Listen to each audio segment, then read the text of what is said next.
What's up, Internet? You're tuning in to episode 28 of Nintendo Noise, Flip Screen Games' weekly Nintendo podcast. I'm your host, Pete and Bessie, joined, as always, by my very good friends and co-hosts, Mr. Steven Radford. Hello, hello. Mr. Chuy Huerta. Goodbye. Speaking of goodbye, joining us for the last time for Ring Fit February, even though it's March, SierraPlus Ultra. Heyo. We are back, gang.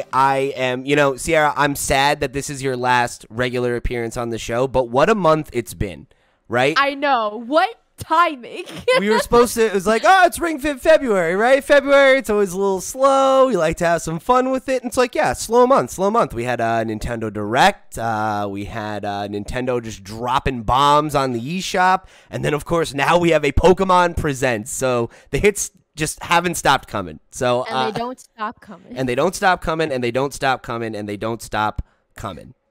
So I am extremely stoked to get into that and a bunch of other stuff that we got to get into it. There's so many things this episode. So let me remind you that this episode of Nintendo Noise is brought to you by our Patreon producers for the month of March for the very first time. Thank you very much to Christian Oliveria, Christopher Valenz, Gabriel Hasselmeyer, a.k.a. Asobi, Mary Berry, Smilky Shake, Wakahula, and Zaid Ida. Thank you all so much for your support over on patreon.com/flipscreengames. Y'all are the realest of the real, and we appreciate your support. Speaking of support, if you want to head over there and get a bunch of cool perks and goodies just like those fine folks did, you can go and back us on patreon.com/flipscreengames and get access to our Patreon exclusive podcast, One More Thing, where Steve and I had just this might be the craziest episode we ever did. We did a chocolate bar ranking, and it is American chocolate, it's European chocolate. It was, I think,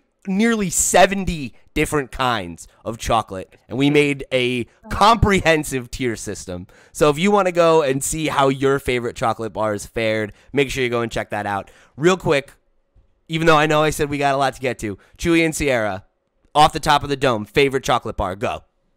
Twix. Yes! Fucking Vindicate! Not my favorite, but Steve talked so much shit about the Twix bar, and I had to fight to get it in the A tier, and here we are. Everybody, they just said it was their favorite, Steve. Their favorite. S tier. Oh my god. I get it. Cream of the C crop. rank. I literally, Unbelievable. okay, a side note, we totally just bought a bunch of chocolate the other day when we went to Joann's. We were like, oh, there's a bunch of chocolate in the line right now. Let's get some Twix, some Snickers, some other. I got Reese's cups too. There we go. See, these are all very high ranking candies. So you got to go check this episode out, because if you liked that exchange, it's similar energy for like 2 hours of us arguing about these chocolate bars. Oh so, man. Great time. Go hang out with it. Go check it out. If you want to get links to all the other places that you can find us, including our Twitch channel, including if you want to write into the show, just like a bunch of fine folks did this week, you can head over to flipscreen.games. That is our website. Go and come interact with us however you choose to. We appreciate you. So, there was a Pokemon Presents this week, and there was a ton of news, a lot of which, let's be real, it doesn't matter. We're not going to talk about it. The fucking main event here is, of course, that the next generation of Pokemon is coming so much sooner than I think any of us would have bet. And that is allegedly, later this year. So Pokemon Scarlet and Pokemon Violet are the next generation of Pokemon we have here. I'm pulling up the trailer for the kids. Oh, no. Hold on. Here is the trailer that we got to look at this past week. And did anyone else think it was weird how long the live action segment goes on? Yes. Yeah. That was so confusing. It's so strange. And there's some clues in that little opening that people have extrapolated to theorize that the game is taking place in like a Spain kind of equivalent, in the same way that the last game was like, their pastiche on the UK. There's like a map that very much looks like Spain. The 3 starters that we got to look at all have, Spanish influences in their names. So it seems like, that's where we're going. We got to look at our 3 starters and some of the environments. We got a tease in, the kind of marketing around it, right? Like the description on the YouTube videos, welcome to the open world of Pokemon. And there's a lot of shots of kind of what we talked about, right? Like what could be the next steps after Arceus, of how do you take the learnings from Arceus and apply them to the more conventional formula where we're in a region where there's, more towns and we're fighting trainers and we're doing a lot of those more familiar things. But still very much looking like more like a Arceus than, Sword and Shield, for example. My favorite thing about their announcement was like the tweet they sent out where they're like, "Welcome to the open world of Pokemon. Embark on an open world adventure in Pokemon Scarlet and Pokemon Violet." And I'm like, "You guys think this is open world?" They wanted to make that very clear, like that's what they're going with in this game, Like, and I'm all about it. Like that with Arceus, right? No. Arceus, they were very careful to not say open world, but obviously we all got the impression that it was because like those, and maybe that speaks towards games marketing, the sweeping shots of like big open landscapes, like maybe we're just like conditioned to believe that's indicative of open world, but nah, they came out on main and said this is an open world Pokemon game, and then they underlined it. Yeah. Just in case there was any doubt in your mind. I'm just really excited that all of the cutscenes are going to be like live action. You think this guy is who we play as? This this weird security guard. So right now up on my screen, I've got the 3 starters. I don't remember their names if somebody wants to grab that for me. It's in the doc. Sprigatito, Coco, and Quaxley.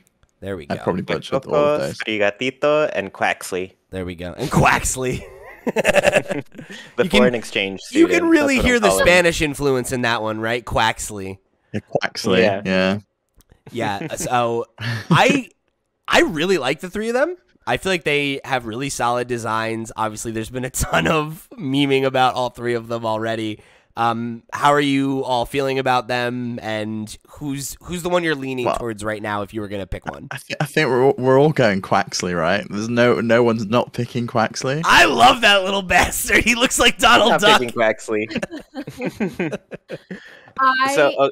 I'm either going Sprigatito or Fuecoco, but most likely the cat.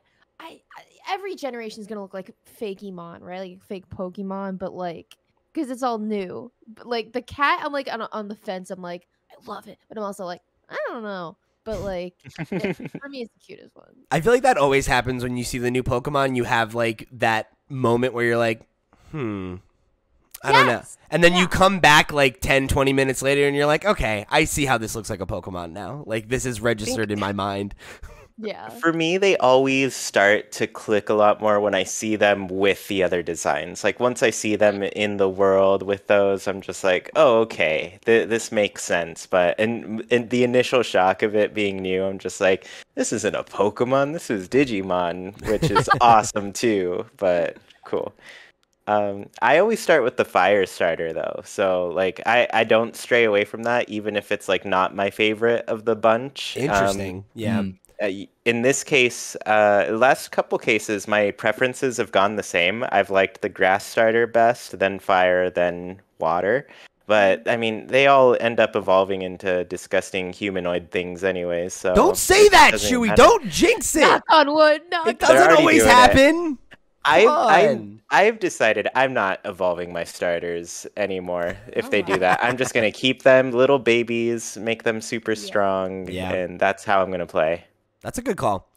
Yeah, I generally, Chewy, like you said, with fires, that's always been my thing with water types, but but like in Sun and Moon, I went with the grass starter because I just loved Rowlet so much. That was the first little time bra. That was the first time I had ever chosen that way. And then I did it with Arceus because I don't like the Oshawott line because I think Samurot's like it's just not my favorite design.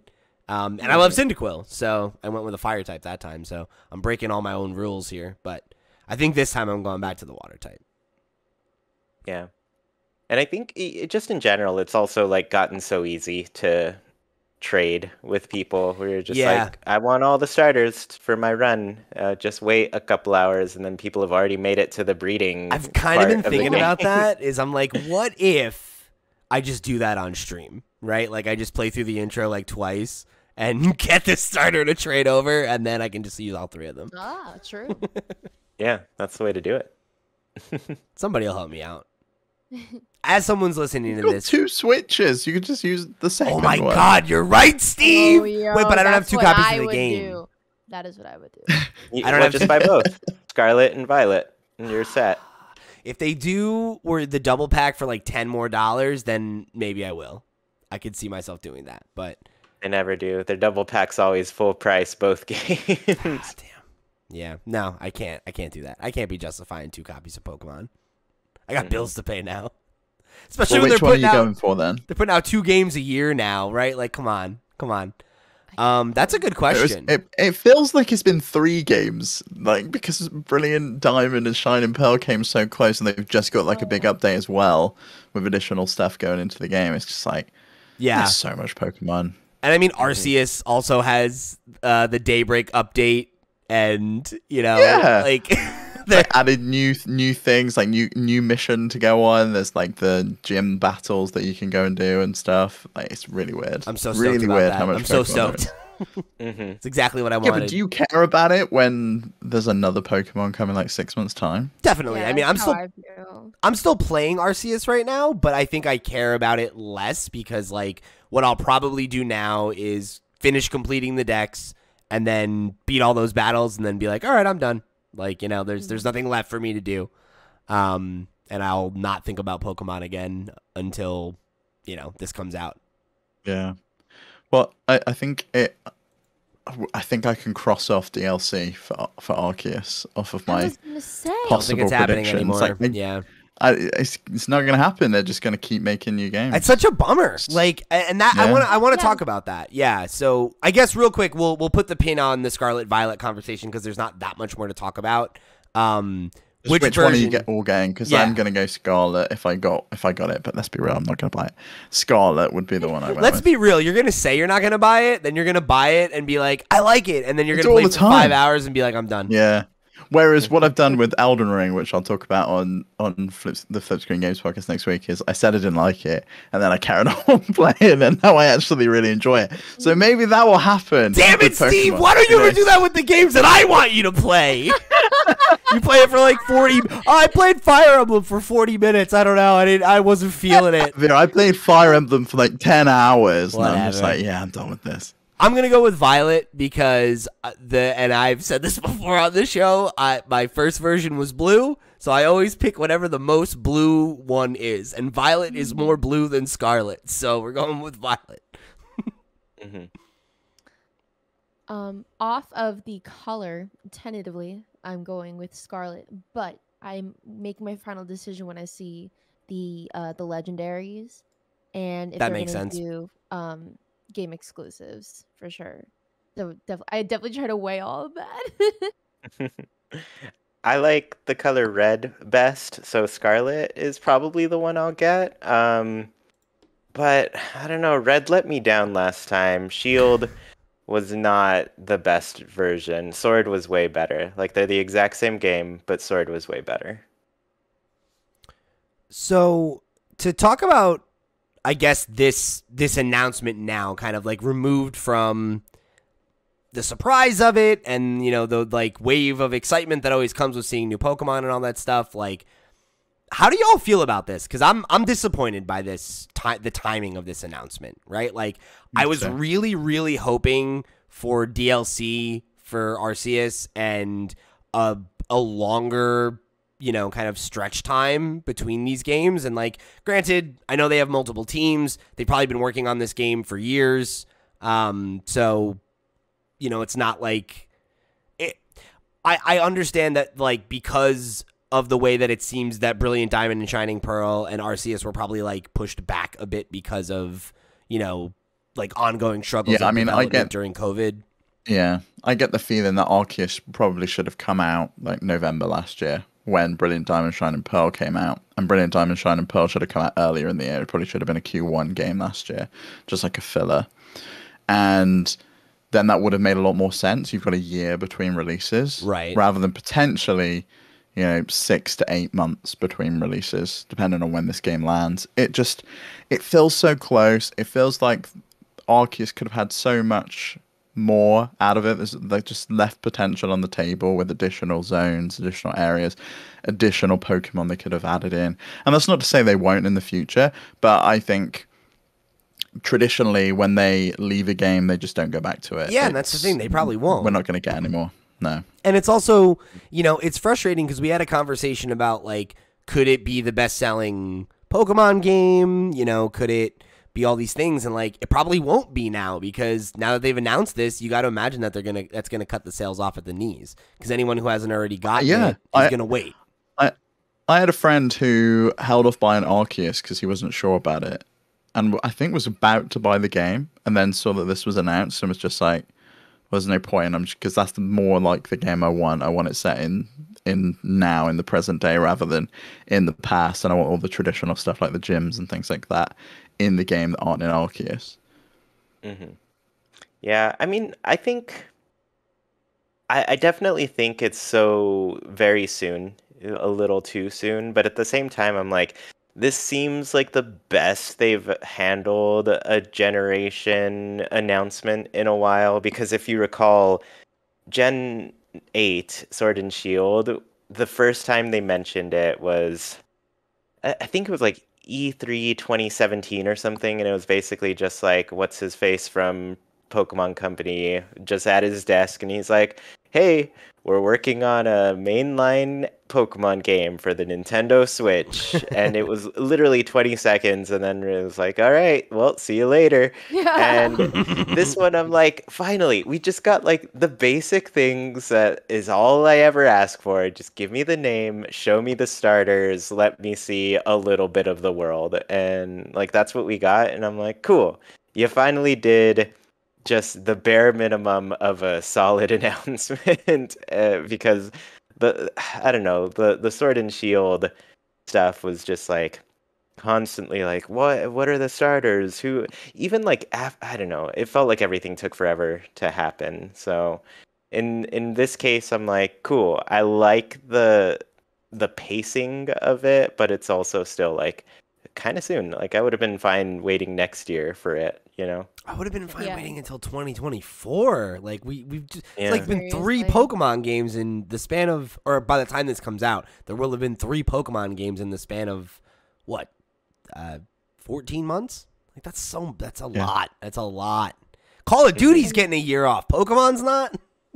I know, right? What is usually the gap in between generations? I thought it was like 4 years or more at least. So 4 or 5 years. The thing that's been weird is, like, when you look at the releases, they've gotten to a pretty much annualized situation at this point, because like when you go back to, so Red and Blue, right, were 96, there was a year off. In 98 they did Yellow, Red and Blue. The next year in 99 was Gold and Silver. Crystal was a year later. There was a year off. Ruby and Sapphire came out, year off. Fire Red, Leaf Green, year off.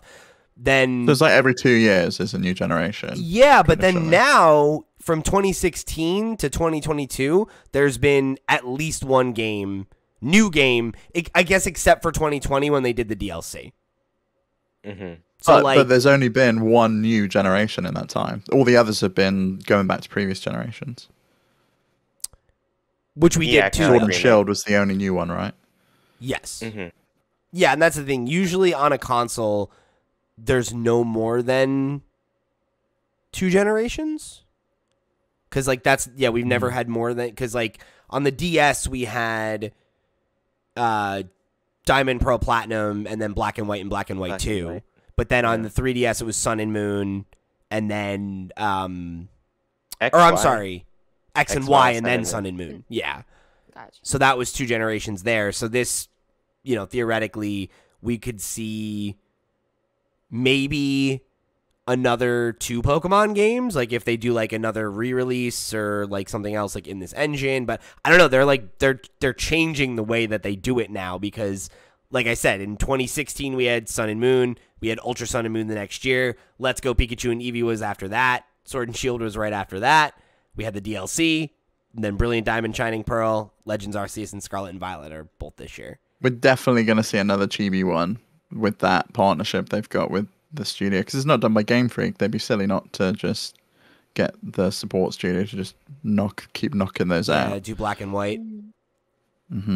Yeah, but nobody cares about those anymore. We got the new ones. Some people do. They're I mean, I don't know. Like, I like Black and White, but like I don't know. I would want it to get like a nice remake. I don't really care that much. I also don't really care that much.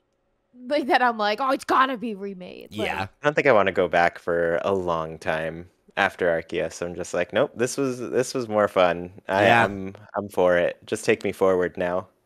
Yeah, I think I'm with you there. So I don't know. I mean, I'm disappointed by this. You know, if I'm honest, like I would have rather seen them invest in doing a year's worth of Arceus DLC, you know, like we got with Isle of Armor and the Crown Tundra, and then give us, you know, Scarlet and Violet next year after we've had a couple months off, you know, because I feel like, and you know, it's like, let's also be real. I'm a fucking Pokemon shill, right? So I'm sure I will like this game. I'm sure it will come out and be at least good. You know, I'm sure it will be at least close to as good as Arceus was, right? If not as good, if not better. That might all still be true. And if it is and it slaps, then great. You know, like when I was complaining about this in the Discord, Mango called out like, hey, you said the same thing about Arceus and you really loved it. And you're like, hey, you're right. But I also still wish they had more time for that game, right? Like, I wish they had taken more time with it. And you look at this, I do think the map screenshots. It looks better. I think this needs more time, though. Like, you can count the pixels on your hand. Like, they're like big chunky things. It's just like, come on. Like, if you'd have had more time to invest in the engine, to like really hone it in, and tidy it up, and just make it perfect, I think it could be fantastic. And they just haven't had that time. Like, they've taken the Arceus stuff, and it's just like, presumably they hadn't even finished Arceus when they started on this one, and they're just like, okay, take that engine and just go and make another game with it. That's the thing, they have multiple teams. I was so shocked that they announced Gen 9. Honestly, I really did not think they were going. Maybe we get a Gen 9 reveal like at the earliest, like summer of this year. Yeah, like maybe the end of the year. Yeah, like, are the devs okay? Like, I hope that, you know, like, they've streamlined things to where, like, they could work on both games at the same time and it made sense and it wasn't too, like, ear-splitting of a process for them. Like, they obviously, like, everything will seem to go hand in hand in how they design Pokemon games going forward. But what gives me hope is, like, you can see, like, really fine textures on, like, the Pokemon and, like, the clothes in the trailer. So hopefully 6 months is enough, but like I'm just like I just feel bad. Like I really like would have liked another year of development so that they could really flesh this out as much as possible. I really hope this isn't being rushed. I wait with bated breath. And it's like the unfortunate thing is, you know, I think to that point the best case scenario is that it's less rushed. Right? Like it's never not somewhat of a rush. I just looked up how many employees they have. According to Wikipedia, as of 2021, they have less than 200 employees. That's nuts. That's a Game Freak, right? But does anyone? I presumably the Pokemon Company assists with a bunch of stuff, and Nintendo also helps. And Creatures Inc. It has worked with them, and like there are like other smaller studios that they outsource some work to. But I mean, even so, right? Like that's not that many people to be working on two major, you know, AAA games at the same time, right? Like any other studio would have probably twice as many people. And then there's the Game Freak employees who aren't working on Pokemon and making all those like weird like, side games that nobody knows about. Well, you know? and think about how many of those employees are not developers, right? Like how many of them are like accountants and managers? Marketing. And, right. Like that's, you know, that's a thing that people never think about too. When it's like, oh, it's 100, and it's like that's not that many people to make two games at once. Plus, like you said, right, whatever else is going on, that's tough. you know? And like, I don't think that the answer is like necessarily like, oh, if they had more money and more people, that would be fine. It's more like they just need time. Like they need better development cycles on these things, or they're always going to be limited. Even Call of Duty ended up having to basically rope every Activision studio in to just make Call of Duty games. And they still put out a game this year that didn't meet expectations and had to take a year off. Like, that's nuts. Like, when you think about that, right? Like, Game Freak has what? A quarter of those resources? It's nuts. It's like, why? Right? Like, they made the announcement in the Presents that there's going to be a Legends Arceus anime and everything too. So it's like, for the longest time, that was always the thing I told myself, was like, oh, well, the reason that it's like this is because the Pokemon company is bigger than the Pokemon games, right? And that like the anime and the films and the cards and the toys, like those things make money and make more money than the games. So there's like this need to keep feeding the beast. But like, they've been decentralizing how much, like they had a whole season that was about like traveling to all the old regions and stuff and had nothing to do with what was going on in the games. And like, they've proven that they can stretch that stuff out. We couldn't have done a year of Legends Arceus stuff all set in the past and just lean into that for a year or so. And then next year we show off the new thing, you know? It's crazy to me. But the only other like potential I could think is that another Nintendo game is shifting and they need something to fill a slot. Like maybe Breath of the Wild's not hitting this year and is slipping into next year and they want something to fill that in, and you have the big holiday game is Pokemon. I guess, maybe, but it's like, it feels like even that is kind of crazy when you look at how well Pokemon, or not even Pokemon, sorry, Nintendo Switch games like just continue to sell. Like they couldn't have pushed Legends Arceus with a DLC or like a discount or whatever, right? Or been like, maybe, but you know, Pokemon sells consoles, right? And they're up against 2 new consoles this year. Presumably, people who have already got them, the diehards, have already bought them. So the stock's going to be more ample for people who just want to buy as gifts for people. And if Nintendo want to keep selling consoles, they've got to keep putting games out that sell them, and Pokemon sells them, and they'll probably be able to put like a limited edition console out again, clear out the stock of like the old screens and the old components on the Switch Lite that they want to get rid of before like an OLED model of that comes in, because I think that's inevitable at this point as well.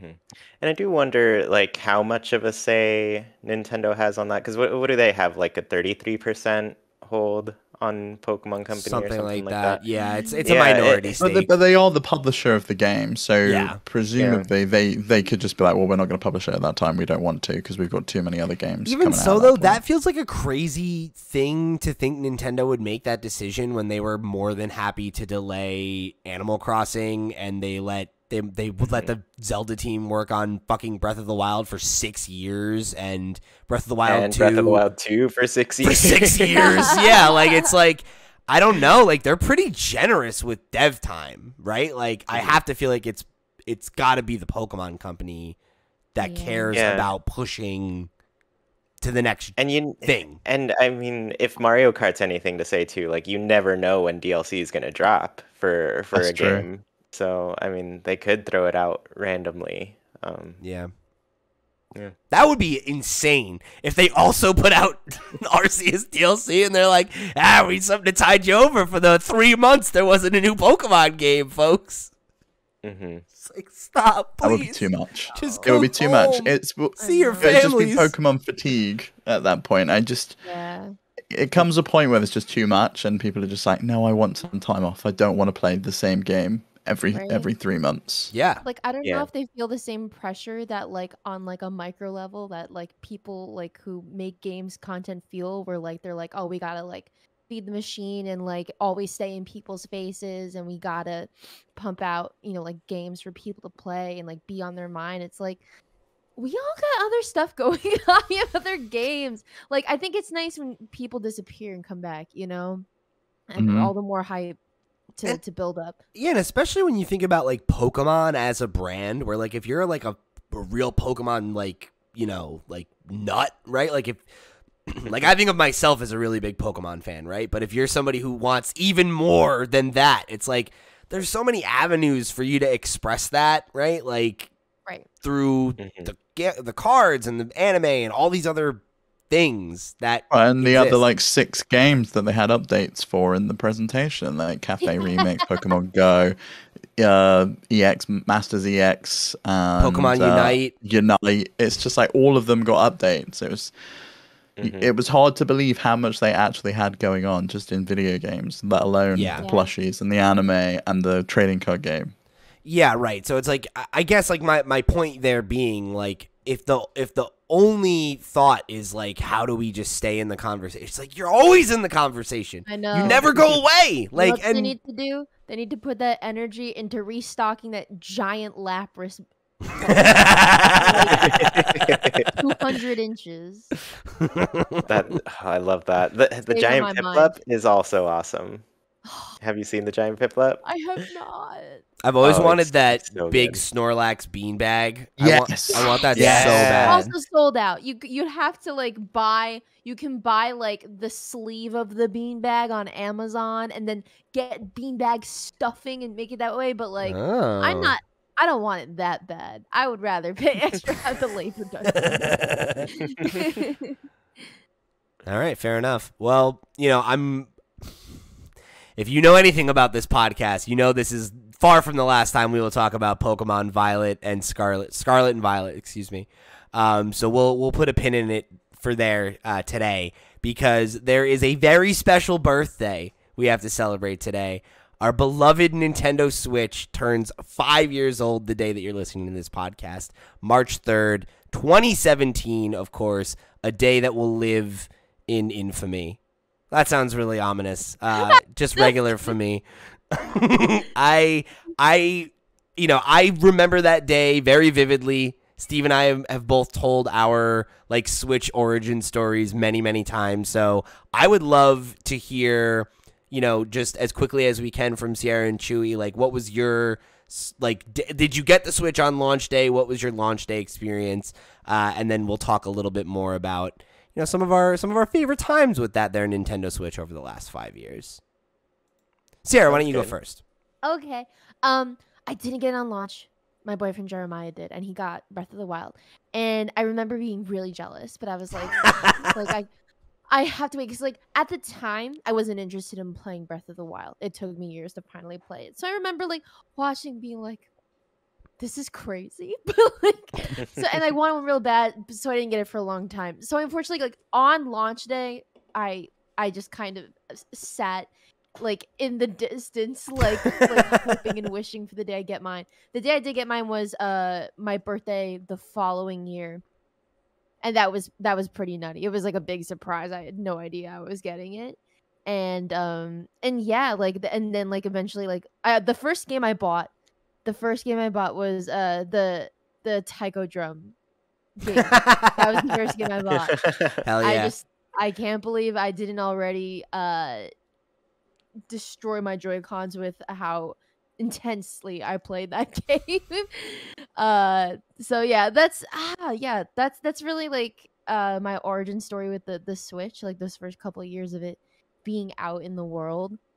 I wasn't on the ball right away in 2017, but I was definitely a mind-blowing thing to hold in my hands, hold my boyfriend's and be like, this is crazy. Future. I remember using it the first time and seeing how fast it actually worked and being like, damn, wow, the commercial didn't lie. This is actually seamless. And I was very surprised by that. That was, I think, the most striking thing day one.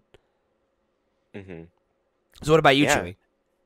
I got it at launch. This is the first time I've ever gotten any console at launch, honestly. I usually wait a little bit, see how the first run goes and go all right, cool, hardware holds up, let's do it. But this time around I was just you know what?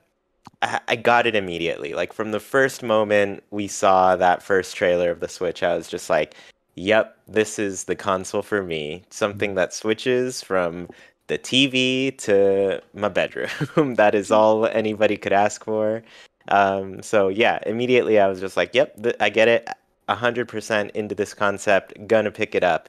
And so, yeah, I got it on launch day. It was my first time doing like a midnight release thing at GameStop too, and it was fun.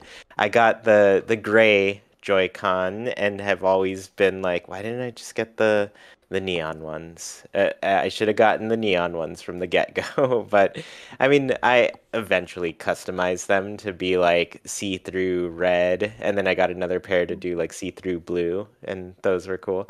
Those Hell are all yeah. launch Joy-Con though, so they don't work. They're all drifted. Um, That's Yeah. Send him to Doc. Doc fixed True, mine.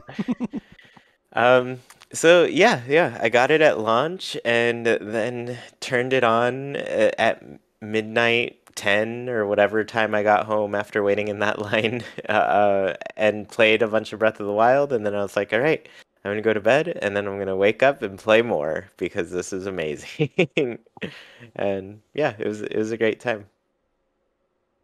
Beautiful, beautiful. Steve, you didn't get yours on launch, right? No, I couldn't get one. I got mine a week later. I had Breath of the Wild in my hands like 2 days before my console. I was just sat there with the box. It was so upsetting. That's torture. Yeah, I also got mine day one, but it wasn't like a midnight thing. My mall wasn't doing a midnight release, and I was very bitter about that fact. But I went and got it like that morning. And it was funny because I remember that was the same day that I believe it was the same day that that Logan, the Wolverine movie came out, and I remember taking it to the movie theater and being like, "Look, friends, I got a Switch." It was a blast. Smuggling I love it in. Yeah, it was me and one other friend had them, and everybody else was like, "Oh man, it's so cool! I want to go get one." I was like, "You can't. Good luck." So what movie I remember was sitting in a shopping mall and just some kids staring at me using it. But it was just like I was there waiting for my ex to come out as that he was doing clothes shopping, and I was just using it, sat there, and like the kid was like clearly wanting to ask a question or like use the fucking thing, and he was just staring at me across the way. It was so funny. I had that happen too once when it was still pretty new. I was like playing it in public, and this kid was like, "Is that a Switch? What are you playing?" Like, Oh, so it. gassed. It was awesome. it's the best. Like that. This was the console that released when we were all adults, and we didn't have to pray that our parents would just get it for us. Oh like, yeah. we could just go out with our adult money and buy it. Yeah, I was thinking about it. I think this is also the first console I got at launch. Now that, because like I've gotten a lot of other consoles very close to launch. Like I got a PS2 shortly after it came out. I got a 3DS a couple months after it came out. You know, like it was usually within the window. But the Switch, PS5, and Xbox Series X, I all got day one, and I don't, because PS4 I remember getting a couple weeks afterward. I had like really wanted it, but I was just broke as hell. And I think I like used student loan money or something to get it. Oh my or like God. I like cashed a bond or some shit. I forget what it was, but I remember being like, this is a bad idea, but I'm definitely going to do it anyway. One of the ones. Hey, you know what? It was an investment. I used it for many, many years. What did I need, a book or whatever? Forget it. It's fine. I got those at the library. Exactly. Yeah. That's what you make We're fine with friends them. for. Oh boy. So we had two ideas for little talking points here from one Mr. Chuy Huerta that I wanted to jump into. The first was what we want in the next 5 years of the Nintendo Switch, and then each of our top 5 first-party Switch games, so original Nintendo games. So I think we'll start with what we want next from the Switch, because that's probably an easier question to answer, and it'll give everybody a minute to start percolating on what they think their top 5 is. So I think I go ahead. want a new Switch. Like, I want a Switch too. yeah, right. We've seen the leak from the Nvidia hack that the DLSS stuff has references to the I think it's NAN or AP, which is their SDK for the Switch, and it's like NAN2. So it's like the second Switch. So that it seems to correlate with the rumors from Bloomberg that it's going to have DLSS and scale up and have all of the machine learning stuff. Breath of the Wild, and it's the last Zelda game on Switch and the first Zelda game on Switch too. Let's go! That would be crazy. Oh, I want it so bad. That That's means literally it's all I also want. like delayed till next year because Probably. unless there's the if it's backwards compatible, then it'd be fine. But they just have so many It has games to that be. are like going into 2023. I don't think All the there's any DLC for universe Mario where it's Kart, not all backwards of the compatible. Splatoon 3 support. Yeah. I bet you it's going to be like a DS to 3DS situation, right? Where it's just like the carts are like the same size, they slide right in, and no worries, keep on balling, you know? Yeah, and I would imagine every game will work on the Switch for a long time before they eventually phase that out. It's just like, this only works on Switch 2 or Switch 3 or whatever the next one's going to be called. And close the eShops for good. And close the eShops for good. No, it's it's just one eShop now. It's just one. We move forward with this one, please. True. Like, oh my! Imagine there's. Oh, I don't want to think about it. I don't even want to think about it yet. We'll cross that depressing bridge when we come to it. Are you ready to buy all these games a second time? Oof, the privilege. But yeah, that to me, that's the number one thing, right? Like, it's like I'm ready for new Switch hardware. I think in general, like, I don't need it this year. I don't even necessarily need it next year, but I think too much further than that, and it's gonna really, I think, start to be showing its age. You know, the It quality already is of- showing its age. Yeah, Like- yeah.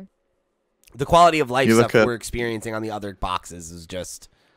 It's not even just that. Like, I can imagine the software is going to be identical, and the quality of life stuff there is not going to be probably any different. They've not updated that software really since launch, and I can imagine they're probably not going to update it for the Switch 2. But it's. But I stuff think we'll have like Chewy better mentions load all times the and time. stuff like that at least, you know. Well, load times, I could see that if they have a faster SSD in there, but a lot of it still reads from those carts. So that is where the like bottleneck is essentially, because it's got to read live data from that card through the pins or it's the micro SD card. So you're only as fast as the slowest part, and the cards are not exactly quick. No more. But I know physical. Chewy always It'll mentions be digital all only, the buddy. time. Oh, wow. I know Chewy mentions all the time how like Animal Crossing feels like laggy and stuff, and I can't imagine how much better something like Splatoon 3 would look on the next Switch versus like what it was going to look like on the current Switch, and the next Breath of the Wild. Like, how's that going to look? Because even it was the launch game and it had performance issues at launch, Breath of the Wild. Like, the second one presumably is going to try and move the goalposts a little bit and aspire to be a little bit visually better or add new things in. And is it going to suffer with performance issues too? Do they need that additional overhead that a new console would give them? The expansion pack. You gotta Open imagine. up your Nintendo 64. Put it in. Does it add Rumble too? HD Rumble. Yeah, I think it's pretty much inevitable that in the next 5 years we're gonna get whatever's next. I can't imagine that. I can't imagine that the Switch is too much longer for this world. The longest console generation ever was only 8 years, right? So Mm-hmm. I can't fathom what'll come after the Switch, though. How do you get better than this? That's crazy. that's the thing is, I really think you can just do the whole DS to 3DS or, Game Boy to Game Boy Advance like type thing where it's like, it's not broke. You don't have to fix it. Just make it faster, have it have a higher I think ceiling. it's even less than those consoles, because those consoles both added new gimmicks or new things. Like, you went from the Game don't Boy to need the any Game Boy of that Advance. stuff. Those are essentially like new consoles. Like, you went from like 16-bit to like 32-bit. It was essentially like going from NES to SNES. Whereas like DS to 3DS, it was like, we've got the 3D gimmick, we've got all of this stuff on there. Yeah, the games look better, but that's all we need. Is like, it plays the same games, but it plays them at targeting 4K, targeting 60 frames a second. It looks fucking great while it does it. And, you know, it would be nice if they fixed some of the other niggling issues like Joy-Con drift while they're working at it, but who knows? Yeah.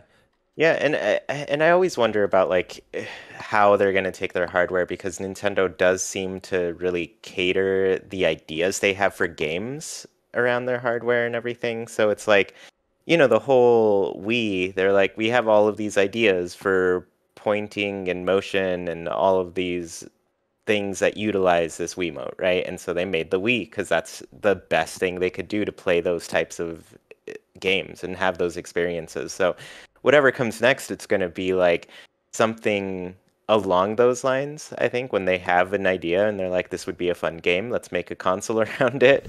And then, oh, let's explore that. But at the same time, I'm like, the Switch already combines so many of those things that worked with it. Like, if they really wanted to make a touchscreen game, they could make a touchscreen game. And if they want to make a motion game, they can make a motion game. And if they just want to make something straightforward with the controller, like, it's all built into that. So yeah, I definitely see the struggle of like what could possibly be.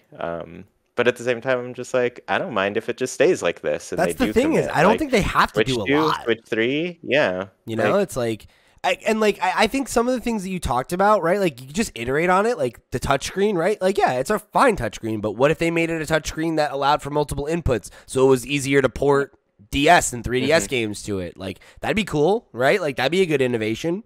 A better screen, better load time, better resolution. Like, that's all I'm asking for at this point. I love this. I mean, I don't want it to change. I think we get something like a microphone in there. Sure. And they try and do voice chat. And, you know, we've seen that with the DualSense on the PlayStation. Obviously, they had the microphone since the DS and it got removed on the Switch. But that was great. There's so many games that use that in innovative ways. Like, you could bring Hey Pikmin over, or you can do Nintendogs with it. And, like, I could see them wanting to bring games like that onto the console. It's kind of surprising that there isn't a microphone, considering how cheap of a component that is, and the level of things it could open up for them. And bring Mario Party 6 and 7 that had the microphone portions of Hey, you Pikachu port on. Yes, let's go. And like that's a good point too, like with Switch Online, right? Where it's like you could also see a doubling down of just like services, right? Like again, I think you look at like the difference between the Xbox One and like the Xbox Series X, how much is materially that different? It's like they innovated on the controller, but it's basically the same controller. It's literally the same OS. It's the same storefront. It plays all the same software. It just is better, and it has some quality of life changes, right? Like, give me quick resume on the Switch, and I'll, you know, like I'd die for that. Are you kidding me? Like, those are the kinds of things I want to see them focus on, is like quality of life and services, and being like, hey, like rather than having all these disparate NSO apps, what if we had like a more cohesive games library, streaming service like we talked about a couple weeks ago, like things like that. Like, I'd love to see them double down and think about how can they innovate in some of those areas rather than, you know, the hardware. It's they nailed it, you know, like. I think the biggest place where they can improve is definitely like online and how they handle what we've purchased in the past too. Like all of the legacy stuff, like if it's moving forward, just make it so we don't ever have to buy that again. Like we bought it, just let it go forward the rest of the time. Give us a proper online that just works and isn't such a, I don't know, just such a hassle and inconvenient to use sometimes, whereas, you know, a lot of the other places have just nailed it, where you're like, cool, I can connect, I can talk with friends, I can do all that stuff. Yeah. They kind of are getting there, right? The eShop's now linked to your Nintendo ID. All your purchases are there. If you log in on another Switch, you can download what you purchased and set that as your primary console, which is essentially how all the other consoles have worked since forever. And it's just like that next little step. Like have a friends list that functions. Let us have an ID that we can use rather than a friend code. Let us have party chat. Let us have those interactions that we have and we're used to on other consoles. Yeah, but and all of that stuff that could come to the current Switch with software updates, but it just never has. And I think at this point, 5 years into its lifespan, It's not going to happen at this point. But then I thought that about Bluetooth audio, and it popped up last year, which was And just Mario wild. Kart DLC. So And all what bets. Yeah. DLC. Yeah. So you can never count anything out when it comes to Nintendo. But it's like, you know, like things Yeah. like themes, like those are all things that were like very Yeah. like under your explored on the Switch, and like I dug that, you know, like I like that the Switch is lean and it's focused on software, and like that's great. But like you could pepper some of that goofy shit back in, you know, like Yeah, I agree. Remember how we didn't even discover that like party invites were like a thing programmed into like the Switch like friend system into like Yes. what 3D World? Wasn't it like 3D World or like it was because like they had Mario added Party? the button, and like I didn't know that you could start a party through. Yeah, that whole system was like, oh, what? Super Like, Mario Party, I think, had the like invite. It was new, feature, yeah. yeah, Right? yeah. Mm-hmm. Yeah, oh my god, so That- that's even later than 3D World. Yeah. Yeah, it was at Mario's something. I forgot which one it was. But yeah, Mhm. Super Mario Party. Oh. Yeah. But yeah, and that's how many years into the Switch's lifespan that they introduced that functionality, right? And they So- haven't retroactively put it into the older games yet either. Like Yeah. all the new ones are getting it, and I'm like very appreciative of that. But Nintendo Switch Sports isn't getting it apparently. Oh, my the God. new Over. the Dead new game. system is apparently it's sort of using still using the NEX system, like the old thing, not the new why? NLPLN system. I don't know why, and it was so weird. Like Oatmeal Dome was tweeting about like, why are they even doing a network test? It's the same stuff that they've used since forever. They don't even need to test this.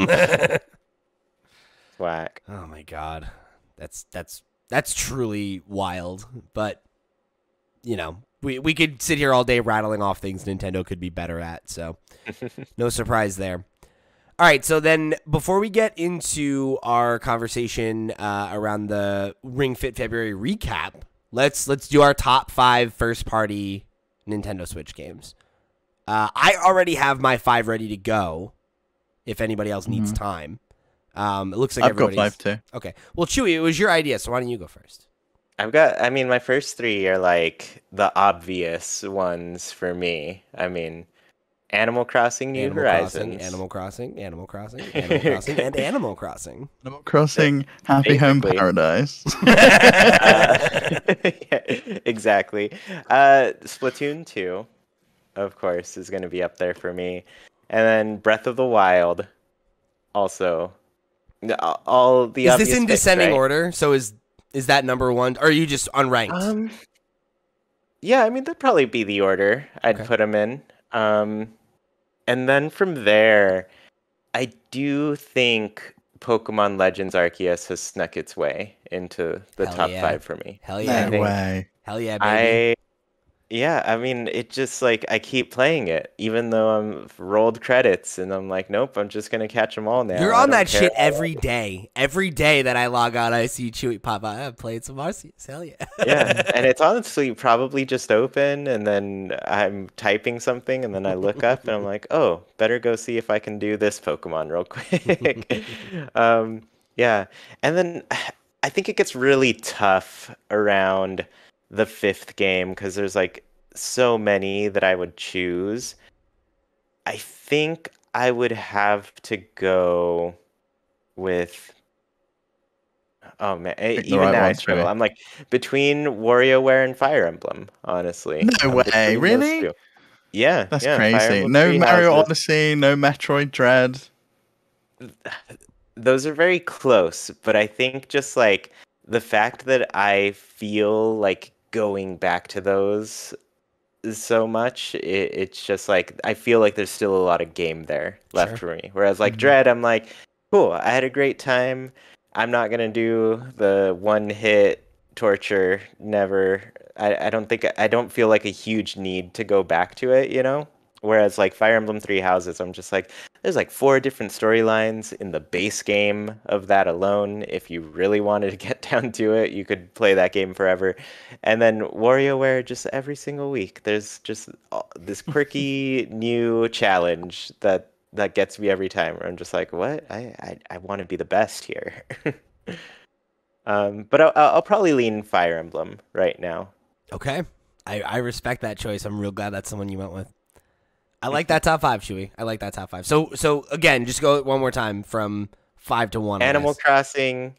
Okay. Splatoon 2. 1 to 5. Breath of the Wild. Oh, 1 to 5, 5 to 1. I don't know. You're doing it. It's fine. It's fine. You're going from your favorite to your least favorite. Yeah, Breath of the Wild, Pokemon Legends, Arceus, and then Fire Emblem. Okay. 3 houses. Yeah, I respect that. I have a pretty similar list. Sierra, why don't you go next? Okay, so number 5 would probably be Arceus. Like, I'll go 5 to 1. So 5 would probably be Arceus. Respect. For sure. Like, it really quickly became like one of my top favorites on the Switch. So 5. 4 would be probably Sword and Shield. I enjoyed them. I liked them. Above Arceus. That's wow. Okay. All right. Oh wait, hold on.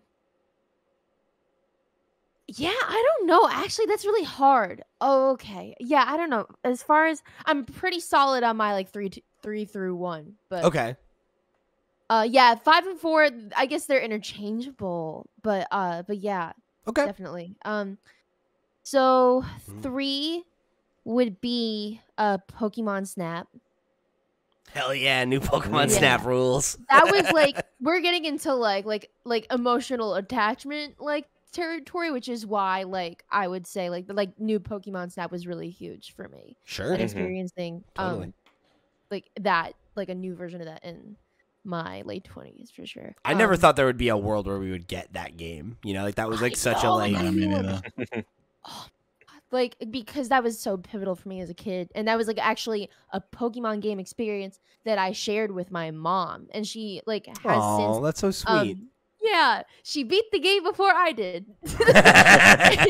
And so now she plays Pokemon Go. I'm trying to get her to play like other mainline Pokemon games because it's not her Switch, but there's a Switch at my parents. But she won't do it. One day. 2, I would say Smash Ultimate.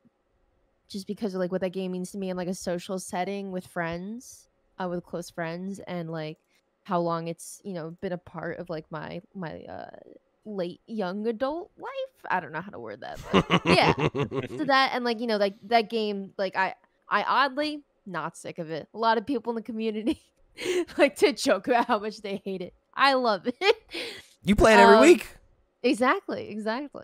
And then number 1, I would say Animal Crossing New Horizons. Also because like growing up with the game, how much that meant to me, like getting that game, like the week the world shut down, and like how and like how that game has like been there with me through like the major phases of my life. So like like while like I had a period where I abandoned it before the big update and they basically added in all the features I wanted really bad. Like I'm very happy with that game. Like I can say like I'm glad. Like I think where it is now as an Animal Crossing game is really damn good. And yeah, as far as like Switch titles, I'd say is my number 1. Yeah, I don't think that's a hard number 1. I could definitely see Animal Crossing being anybody's number 1. Yeah. So for me, I have Pokemon Legends Arceus is my number 5. I think if Legends Arceus isn't my favorite Pokemon game, it's in the top 3, right? Like and I oscillate. I still think I probably would put Gen 2 above it, but not by much. And it's so like I can make a case for either of them, right? So it being one of my favorite Pokemon games, it obviously has to be one of my favorite Switch games, because you know me, I love Pokemon, one of my favorite franchises. Right above that, I have Super Mario Odyssey. I am surprised by how low this is on my list, honestly, because I think Odyssey is like.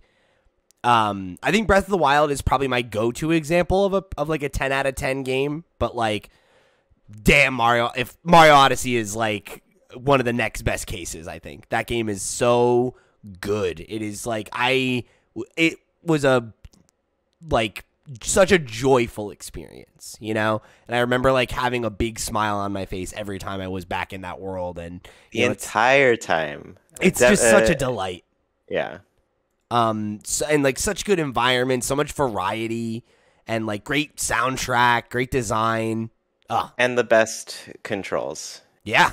Yeah. I tried to play like other 3D platformers right after that one, and I was just like, these are not as good. Not as good. I actually loved the motion in that as well, where you just like flick the hat. Like I played, because I usually play everything with the Pro Controller. That was one of the games I played with 2 separate Joy-Cons, so I could fling Cappy everywhere. I absolutely loved that action. It was so satisfying. Yeah, like the post-game stuff was really challenging, was a lot of fun. Like, I think that game is so great. I'm kind of bummed that it doesn't seem like there's going to be a sequel or DLC or anything for it. I was always hoping that was going to happen. It's a game I think about replaying a lot. We had DLC. It was the Luigi Hide the Balloon challenge. Like, you know, what more do you want, Pete? And the VR. And the VR mode, yeah. Come on. You know I want more than that. So for number 3, I had Animal Crossing New Horizons. This was like almost my number 2. Like I think if I had a couple more minutes, I might have even put it at number 2. I really am back and forth. I love Animal Crossing. I've been an Animal Crossing fan like off and on since the GameCube days, and you know it's always held a special place in my heart. And I think despite the things that you could ask for New Horizons to do differently, I think it's still the best Animal Crossing experience that there's been.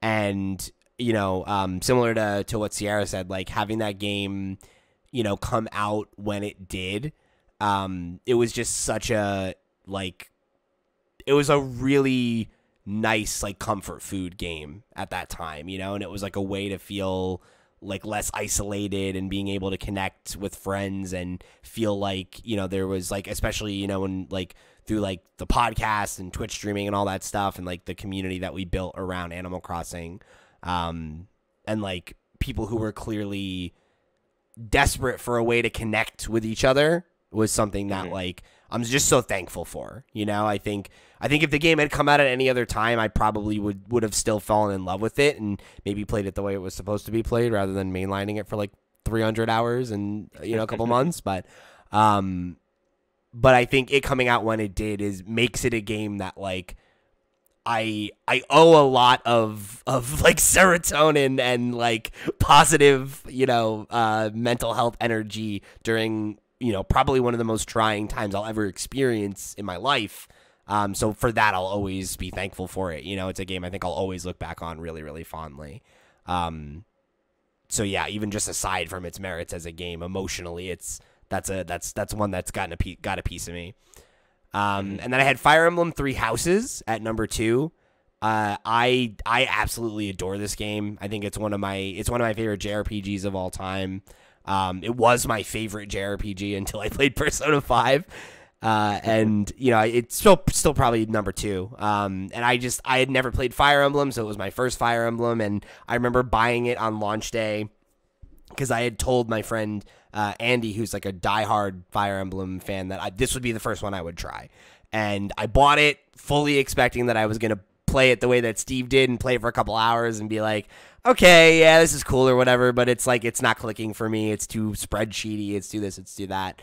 And like within 45 minutes of that game, I was like hooked, and I just loved the story. I love the cast of characters. I love how much the different storylines allow for like self expression, right? Like I love how much like everybody has the house that they like, and they argue, and we still in the Discord argue that like, oh, if you know, were Black Eagles, it's like Edelgard's a fascist, and I don't care what you say, and I don't like her, and like you had a totally different experience than me, and like that's the best thing about games, right? Is like allowing you to make choices and to express yourself through, you know, like seeing yourself in a world and other characters and that kind of thing. And that's just, it's a game that like I still think and talk about a lot years later, even though I only played it once, you know. You're really excited for the next one and the 5th story line. Why would you throw that in my right? face, Steve? Why would you do that? It, Why would you hurt me like that? It's officially one of the endings to the game, you know? So yeah, and I'm officially not playing it, okay? I'm going to replay Three Houses instead. Yeah. Well, you know, it's very rare that Fire Emblem games like get direct sequels. But I feel like the direction they've gone so far is just like they give you so much of like the cast of characters that you do get to meet in each game. Like the last couple new ones, Fates and Three Houses, were just like we're seeing a lot of these characters. So it's nice that we're getting a good fill with them. So we're gonna get a new cast next game, but I'm sure they'll be just as great. I want a new one so bad. I really, really want to get lost in a new world and like have that chase that feeling again. So then, number one, I mean, I think it comes as no surprise what's left, right? It's Breath of the Wild. Breath of the Wild is probably the best open world game ever made, right? Like, I think that's not a controversial opinion. Elden Ring. I mean, what are you talking Elden Ring. You're right. I know. I got to try it out, right? We got to, jury's still out on that Elden one Ring for is me. the Breath of the Wild of Dark Souls. I hate that sentence. I hate everything about that sentence.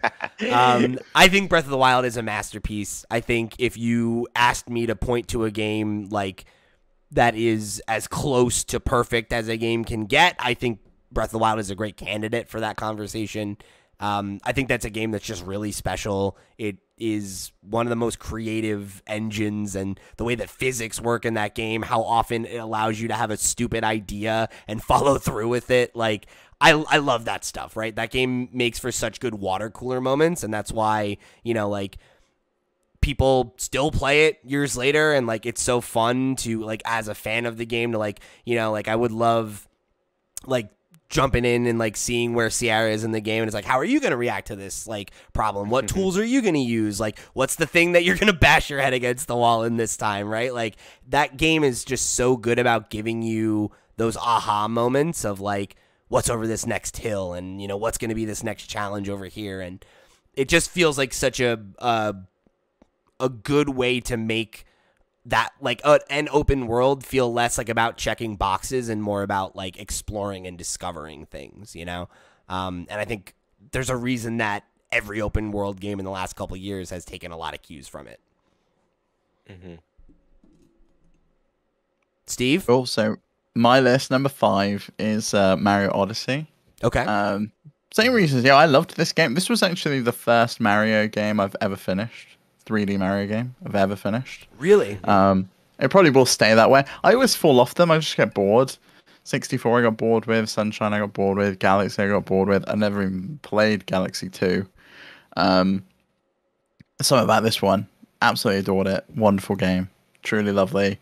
Every single world, like little world you go to, feels so different. I love the fact that they're like little mini greenhouses and stuff, and you can get all the nostalgia cues from all the suits and things that you pick up. Is great. I absolutely adore this game. Number 4 was a real surprise for me, Metroid Dread. I had no idea how Let's much I would fall in love. Top 5, baby! I had no idea how much I would fall in love with Metroid in the last year. I finished 2 Metroid games now. I can't wait to play more.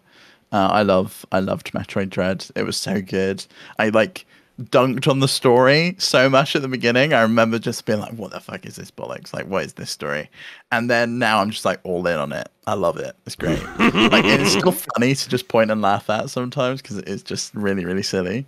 He's like, no, you don't get it. You haven't read the lore. Injection. Yeah. But it's really cool. I love it. I think it's great. It was a real surprising one for me.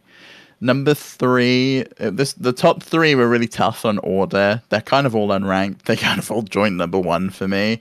But number 3, Splatoon 2. I love Splatoon. It's so good. I've been to like tournaments and watched Splatoon. I've like met Nagami. It's like up there for me. It's one of my all-time favorite games. I absolutely adore Splatoon 2. Number 2, Animal Crossing New Horizons. Like, this game got us all through like a really, really dark period in history, and it was like that glimmer of sunshine that I needed in order to make it through. Like, I bought my partner a second Switch so we could both have our own island and play together, and like it was the excitement of finding like a new bug or finding a new fish or going to someone's island in a different hemisphere of the world and seeing that they've got totally new things and like what have you got in your shop today and just all of the cool stuff that you do with that game is just it's amazing. I like Pete, and I think like all of us just like binged that game so much that I've never really been able to click and go back to it. I know that's not the case for Chewy because he plays it every single day, but I'm just not able to go back to it. I think if I was to go back to it, it would need to be just like clear the island out and start afresh. But the DLC for that as well, phenomenal. Like Happy Home Paradise is lovely. Just being able to decorate houses with infinite funds, it's amazing. It's everything I could have ever asked for. And then number one, Breath of the Wild. Like this was the reason I wanted to buy Switch in the first place. I saw that GDC talk, which was what sold me on the concept of the game. It was so cool, and they did like that 2D prototype of how we're gonna interact with all the elements in the game and this, that, and the other. I was sold on it instantly, and like that sense of exploration I'd never had in any other game up until that point. I remember taking that to work with me every lunch break. I would be like sat on the couch in the office, and I would just be exploring and just like finding shrines and like finding something new, finding a Korok seed, defeating one of the divine beasts. It's awesome. I love it.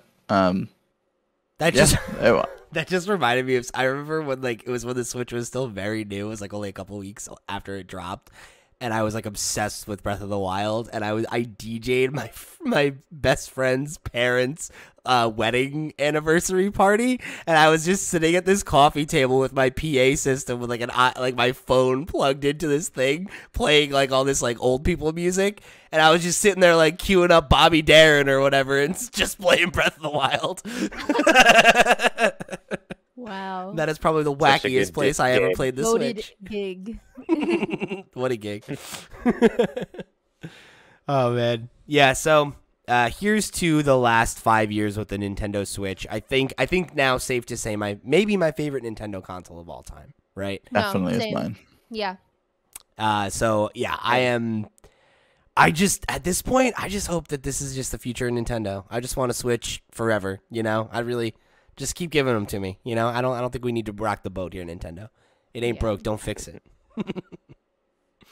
All right, so to close out the show, it's time to do our Ring Fit February recap. We had our last week since the last show. Today it's March 1st, so we are now no longer on the hook. We don't have to play Ring Fit anymore. So you know we'll recap a little bit, talk about how we did in our last week, how we feel about the challenge overall, and I guess our plans with the game from here. So yeah, Sarah, why don't you start? How'd your last week go? Sounds good. This past week has been great. I feel like as I progress in the game, a lot of the exercises that I was struggling with before doing this challenge are so much easier now. My arms feel so ripped. I don't look it, but I feel it. And this game is no joke. This game is honestly no joke. A lot of the exercises can be really tough to do and are not easy at all. I mean, I'm on the highest difficulty level as well, so that would explain that, but it's genuinely become such a good workout. I think that doing it in this format every day, where I could get some like time with the game to figure out how to like formulate movesets so that I could like do like all upper body or like all lower body or like, you know, like kind of like like strategize and plan like those days out. Like I feel like I'm at a point where like I feel like I know how to fully utilize the game to get a really effective workout. Sure. Whereas like before I was just kind of like, okay, whatever moves attack like all 5 enemies, whatever's the easiest, let me just zip through it. But yeah, so I feel very good. I'm currently in I'm still working on El Dorado. The road to El Dorado. Yeah. So I'm not quite done yet. I definitely hit a lot of hiccups this past week where my workout averages were like 10 to 12 minutes in game lapse time, which stinks. But usually on the weekends, what I do is I sink a little more time in and get to spend more more time with actually progressing. So that's good. Um it's definitely weird that it's going to be ending. It's definitely weird that like today I did not have to worry about like, oh god, I get my workout in on lunch break. Like it's weird. So Yeah. I'm actually eager to play again when I get time. I think that I'm just glad I did it, even though I missed the one day. I say, I think I don't know. I'm gonna give myself the pat on the back. Yeah, we all missed absolutely. one Yeah. day, right? Everybody All of us? missed We a All all the- only missed yeah. one day. No biggie. Like I've never done Mhm. a fitness challenge before. I'm glad this was like my first one. And it was really fun. I would do it again if my life wasn't so crazy. Yeah. And my Mhm. schedule one day when, I get things sorted out. But yeah, moving forward, I'm gonna look to do Ring Fit at least 4 times a week. At least four Wow. times a week. That's a lot. Yeah, you know what? It is, and like I'm like, okay, hopefully, like I can do it. But like the way I see it is like I don't stream Mondays, Wednesdays, and Fridays, and then I still have like Sunday, Saturday, as like my Mm. like it either could be my fourth day. If I'm feeling fancy, I'll do the fifth. But I'd like to keep going because I'd like to just first and foremost beat the game, and Mhm. then I'll see how I'm feeling then if I want to like 100% it and then like keep utilizing it as my like definitive workout routine on a weekly Mhm. basis. But it's been fun. Mhm. Not the word I I'd got to use do it. for it. What? Not the word I'd use. Fun. It's been. So go ahead, Steve. Then how'd you get on So, with your last so week? my last day yesterday, absolutely wonderful. I had a great time with it because I followed your advice, Pete. I took it out of the dock. I popped it up on my mantelpiece next to my TV. Yeah. And I did it in tabletop mode while I was also doing something else. I was binge watching Grey's Anatomy. So I had Grey's Anatomy on while I was exercising. It didn't feel like I was working out. It was great. Makes it a lot It like easier. distracted my mind from like the hell of all of the squats I was doing at the time. And I should have been doing it all throughout February. But keep there going! is there's zero fucking chance I can finish this game because I am stuck. I've done that stupid 300 steps challenge 5 times and I failed it 5 times. And I can't figure out how to do it. Just I turn the know, difficulty Chuy, down. you said I've got to like run super fast and then press and hold the jump. And keep running. And it's just crazy. Well, you've got to Yeah. keep running while you're pressing and holding? Yeah. And then you just like keep that momentum going. Oh, maybe that's what I was doing wrong then. I think I stopped as I was like holding it, so There the you go. momentum probably stopped.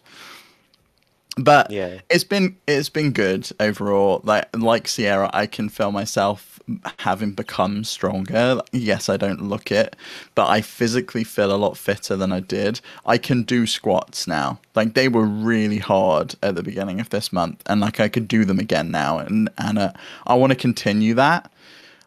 There's zero chance I'm doing this every single day of the week. I'm not going to do it 4 days a week. Alongside this, I've been playing an absolute ton of Beat Saber.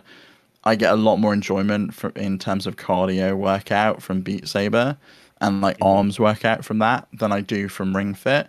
But the leg stuff and the ab stuff is good for me, and I know it is because I can feel it working. Like I feel more flexible in my like back and my torso area, and I can do squats, and I can like the legs up one, and my legs are like almost hitting the ceiling at this point. Like they're coming up so high.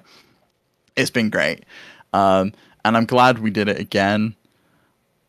I don't know if I can do the next 10 levels. Like I'm on level 11. I'm stuck. I can't see how I'm going to get past the one level that you're on, Sierra, the one with all of the bosses and every single one's like a boss fight, or is that one the one Chuy's on? Oh, that's we're El both Chuy and I Dorado. are on that level. Yeah, that's level 13 or Yeah, I world don't think 13. Yeah, there's World no way I'm 13. going to make it through that. There's zero chance. Nah, you could do it. Just turn the difficulty down if it's kicking your butt too much. See, and that's my biggest complaint, right? Is the difficulty, and we mentioned it a couple of weeks back, but it's not granular enough because you don't know until you're in the game. Like, what is going to be getting you to do that day? Like, is it going to be legs? Is it going to be arms? Is it going to be torso? And, like, the arms and torso, no issue. The leg stuff, really struggle with. And I hate that the knee assist is just press a button rather than we've made it easier. Like they're a little more forgiving with how much that's all I want. I don't want to just, like... Or, like, less reps, you know? Like, so then it's, like, when they're, like, there's those things where you'll be like doing squats to do like to move through a level, and it would be like could assist be like you cut that number in half maybe or something, right? So it's like until I'm stronger, you know? Because it's not that I don't want to do it, it's just that like it would be great if the stuff that's really tough on my body I could regulate a little bit more, right? Because I never ever feel that way about the arm exercises, right? Like that's never I never have trouble getting through those reps. My arms are weak. Yeah, and that's the thing. Like, everyone's body type is different, so it would be great if you could like turn those down and have the like leg one be at high level until you've reached a point where you can turn it up a little bit more. Yeah, like, and I don't think that's a big ask, and it needs to be in the sequel. Yeah, definitely. Yeah. So Chuy, how about you? How was your last week? Yeah, it was, I mean, I definitely took it a lot easier this last week. The sessions would be like 10 to 15 minutes or so. Just been a busier week for me. And then also, like, I'm not going to do this 4 times a week either. It's just so hard to fit in. But I think it's like mostly that the game aspects of it are the part that like takes so long, where you're just like, oh, I'm talking to this person and just pressing the ring con for I don't know. I've never done any. I just push the buttons. I'm just like, fuck this. I don't care. Like, what? Let me get back to the thing. And you know what? Like, you can avoid all of that shit if we weren't doing the challenge and the like stuff outside of the adventure mode counted for the time, like the rhythm game. The just going for a jog, the creating your own thing where you can choose, I want to do all arms today, I want to do all legs today. Like, if that counted towards the time, I'd have been doing that, like, rather than the adventure mode.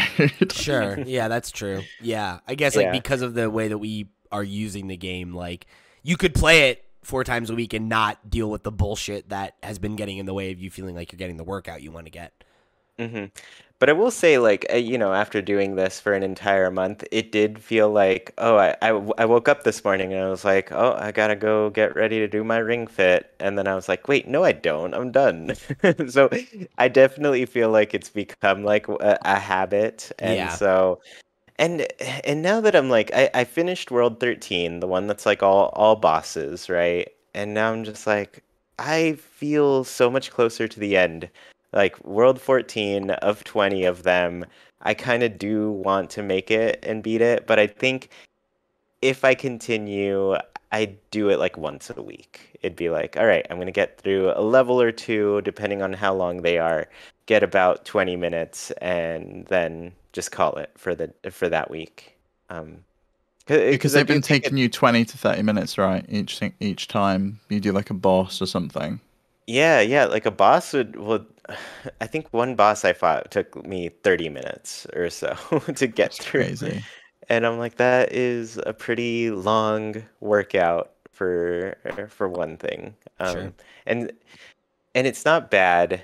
I just feel like sometimes it takes a little bit long to get those 30 minutes of exercise compared Definitely to like does, yeah. Like if you're doing smoothies or like running, and like you got to go through all the chat, just like slamming the button or like pushing the ring con in.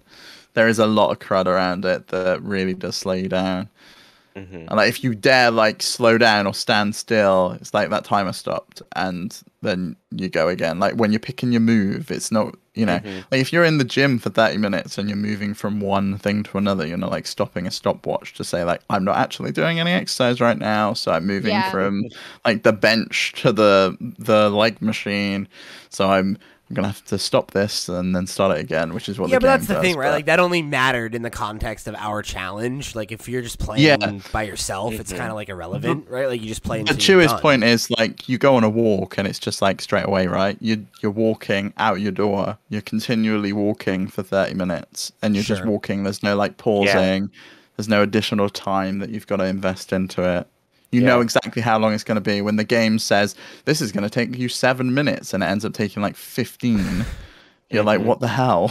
Yeah. I get what you mean. I guess my counterpoint to that would be like in the gym example that you gave, like the time that you're going between machines and like resting between reps and things like that. Like there is a natural amount of like downtime in workouts. I feel like we're more sensitive to it because you're like, It's the time challenge. we're watching the timer, right? Like even if, Chewy's over it, right? Like you're thinking about the timer in a way that you might not be. Because like if you were just working out for yourself and you're like, fuck it, I don't want to finish this boss right now. Yeah. You just be like, forget it, I'll do it another day, right? Like I feel like it's easier to do that when you're not like, oh, but the challenge and my screenshot, and like that element to it.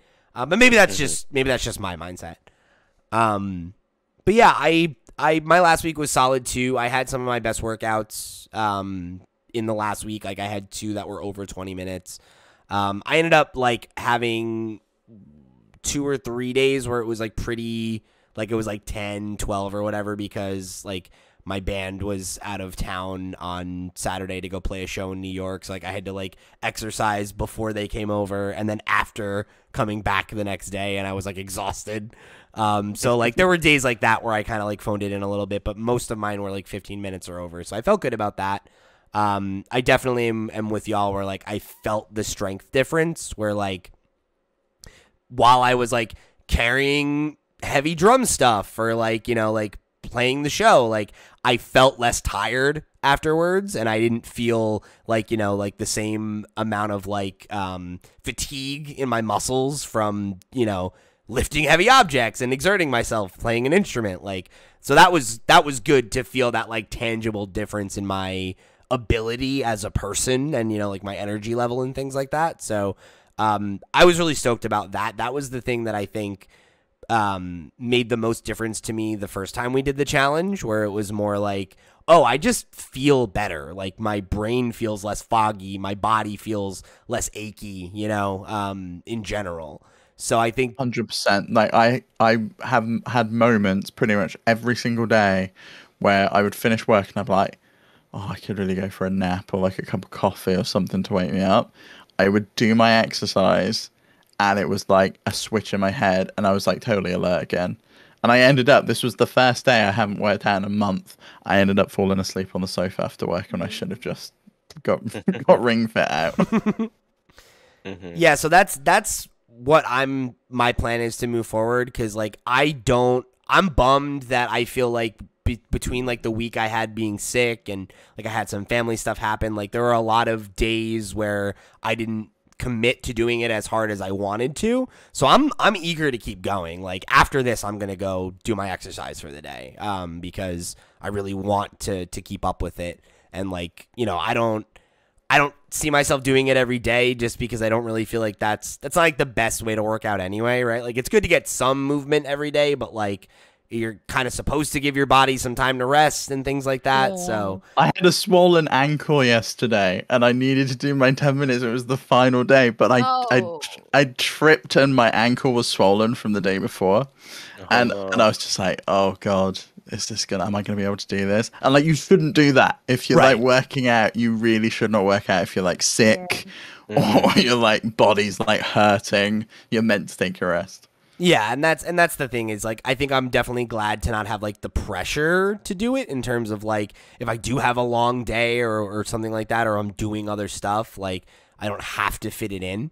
But I'm also worried that not doing that is going to make it easy for me to fall off and not have the habit, like Chewy said. Like, I had the thought today of like, oh, when am I going to fit it in? And it's like, oh, I don't have to, but I'm gonna, because I know if I don't, I'll allow myself to keep not doing it, right? So I for at least a couple weeks, I'm going to try to keep it to as close to every day as I can, just to keep habitualizing the practice of exercise. And then, you know, like I've got an exercise bike and free weights and stuff like that I can use as like alternatives. So like my goal is going to be to continue to exercise as close to every day as possible. And whether that's in Ring Fit or doing something else, just making sure that like I'm spending some time every day getting up and moving and like trying to, you know, condition my body to get stronger and healthier, because I feel so much better afterwards. And I know as soon as the challenge was over last time, I fell right off the wagon, you know, and like there's all this, you know, research about how like,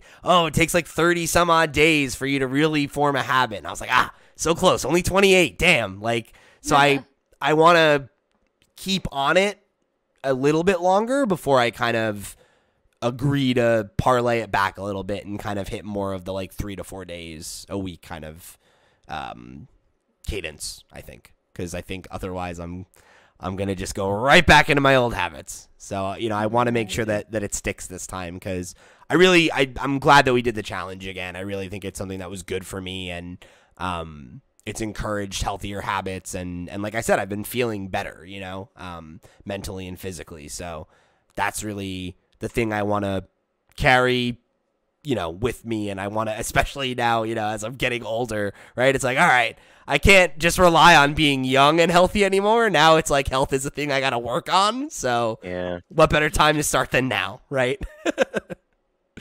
So, yeah. Sierra, thank you again for coming and doing this with us this month. This has been such a blast. It's been really great having you on the show, and I'm glad that some crazy stuff happened while you were here, so you got to sit on some fun episodes. What a month. I'm so glad I could be here for all of it. Y'all are my favorite podcasters, and it was an honor to be a regular guest for the month. So I look forward to like just like coming on and palling around, you know, here and there. And then obviously I'll I'll see y'all on Twitch and you know, one day IRL. But for now. So speaking of Twitch, tell everybody where they can find you and all your awesome content. Thank you. I am on Twitch as SierraPlus Ultra. You can also find me on social media, such as TikTok, Twitter, Instagram, and YouTube, all under that same handle, SierraPlus Ultra. I stream Tuesdays, Thursdays, and Saturdays. So you can come find me if you're ever free one night. I'll be streaming video games. Definitely go hang out and let her know that Flipscreen sent you. So if you want our plugs, I already gave them to you once, so I won't belabor the point. Flipscreen.games, that's our website. You can find links to all the places that we do stuff all around the web. We're on Twitch, we're on social media, but most importantly, if you want to show your support, head over to patreon.com/flipscreengames. Get yourself some goodies. Become a Patreon producer and have me read your name on the air, or come up with a fake name, and then I have to read that. That's always fun. People love to do within that. Reason. Within no reason. offensive names. Yes. We're not going to read them. I would like to think True. that no one in our community would try to pull that shit, but I hope it goes without saying that I reserve the right to veto. So, Absolutely. you know, be cool, everybody, all right? Be cool. So, thank you again for joining us here in another episode of Nintendo Noise. For this week, I've been Pete. He's been Steve. He's been Chuy. She's been Sierra. We'll see you next week.